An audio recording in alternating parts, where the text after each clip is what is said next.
stretch that Luka's been on, particularly the 4 games before the break, actually the same 4 games from after the trade, how much of it is you all are still trying to figure out what the scoring is going to look like post-trade, or just kind of Luka going off? Yeah, I think Luka is that type of player that can carry the load for not just 4 games, but for most of the season. And you saw that here before the break, he was playing at a very high level, and not just the points, but being able to find guys and set the table for the rest of the guys that are on the floor. And I think everyone before I got here, being on the other side, has seen that from him. And so I think he's playing at an all-star, not just all-star, but an MVP level right now, and that's what we need going into the second half. How much of a difference from the early season Luka to the Luka before the break? How much of a difference is there? Yeah, I think I was telling someone we didn't go winless in those games. I think Luka, is pacing himself. He knows it's a marathon. You can see he's playing at a high level. He feels great physically and mentally. He's having fun. Sometimes we want the stars or our star players to play like that every night, to come out, in October and ready to roll. And sometimes understanding that it's 82 games plus the playoffs, so that's a lot of basketball. And also this summer he had to participate in for his country. He was on the big stage, and so I think again his game is. I like where his game is right now. Going into the second half and into the playoffs. Good. All right, Dwayne, go ahead.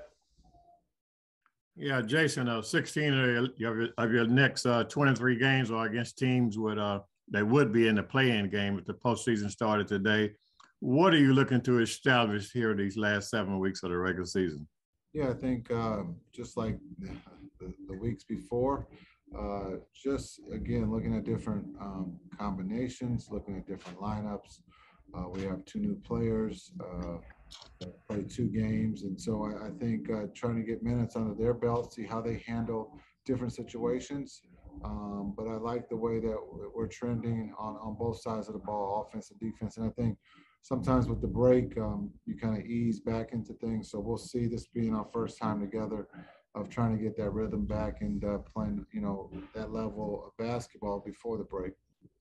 How have you been able to get these guys to play defense? Because last year they only allowed 14 teams to score under 100 points. This time you've already done it 24 times. 24 times, that's it? Yeah, that's it so far.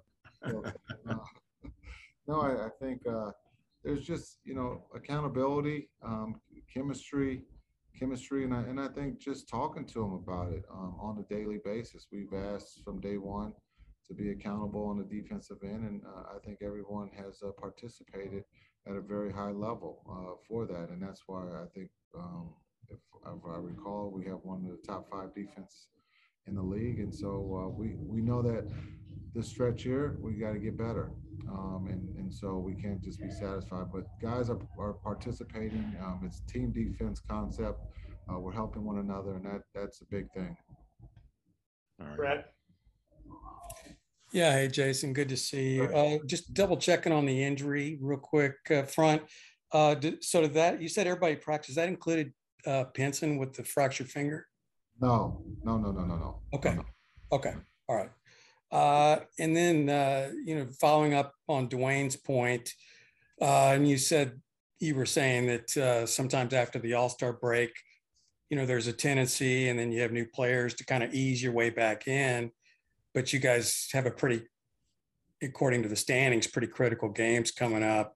Utah twice in the next 10 days. And how do you balance that, that natural tendency to ease in, and yet, these are important games in terms of playoff positioning?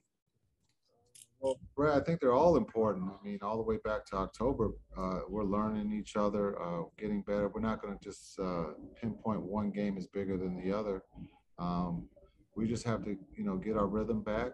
And sometimes that takes time. Sometimes it doesn't. So we have to be ready, understanding who we're playing here. We have Golden State twice.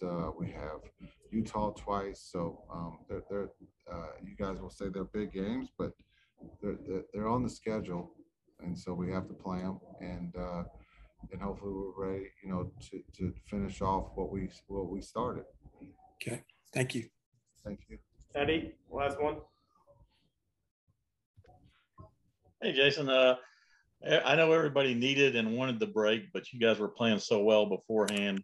Did you bottle any of that or have any kind of magic potion you can make sure you pick up where you left off? Yeah, I think we, talked about it. I thought the guys did a great job of finishing. We talked about character, culture, games that we had. Just not the Miami was a big one, but New Orleans and not going on break before.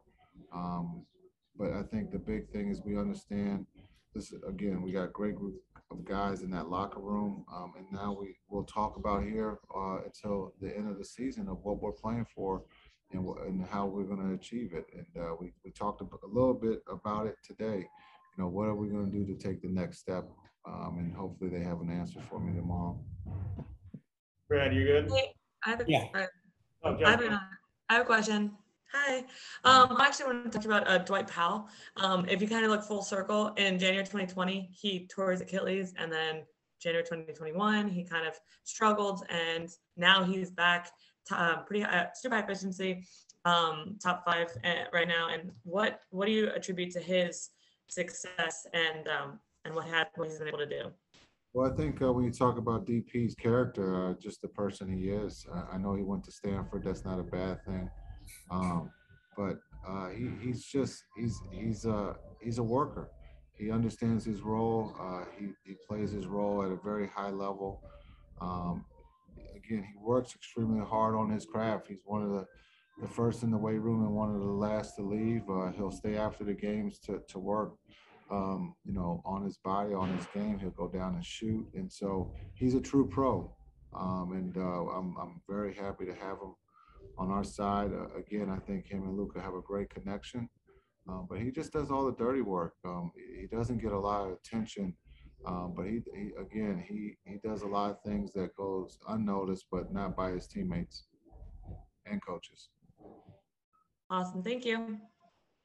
Yeah, I had one last one, if you don't mind, Jason. Yeah, go ahead, DP. I got all day. Okay. There's been a lot of talk about you guys needing a number 2 player since the trade of Porzingis. What are your thoughts on that? A player to wear number 2. I wore number 2. No, not that. You don't talk about a number 2 guy alongside Luka. Yeah, well, I think when you look at it, you got Brunson. You got quite a few guys who can fill that. It doesn't have to be just one player. I love our roster. I love who we have. These guys are going to compete to win. This is a team. It's not, it's Luka and understanding that no one else is considered a number 2, but Spencer could be a number 2. So we have a lot of different ways that we can go, and guys can step up and be that number 2. So I don't know. Hopefully I answered your question.